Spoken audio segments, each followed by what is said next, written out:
যেই মেসির খেলা দেখে বিশ্বের কোটি কোটি মুসলমান তার ভক্ত হয়েছে, আজ সেই মেসি চলে গেল মুসলমানের বিপক্ষে।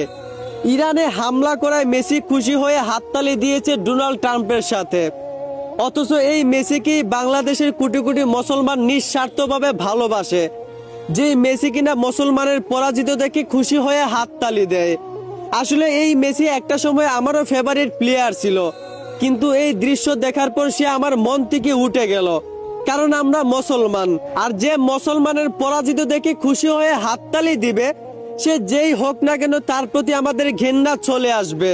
একদিকে নেইমার, রোনালদোকে সবাই ট্রোল করে, অথচ তাদেরকে সবসময় ইসলামের সাথে দেখা যায়। আর এই মেসিকে, যাকে কোটি কোটি মানুষ নিঃস্বার্থভাবে ভালোবাসে, সেই মেসিকেই আজ মুসলমানের বিপক্ষে দেখা যাচ্ছে। আসলে আমরা বাঙালিরা কখনো বিবেক দিয়ে কাজ করি না। সামান্য একজনের খেলা দেখে তার প্রতি এমন ভক্ত হয়ে যাই যে আমরা নিজের ধর্মটাকেই ভুলে যাই। যাই হোক, এসব কোনো ব্যাপার না।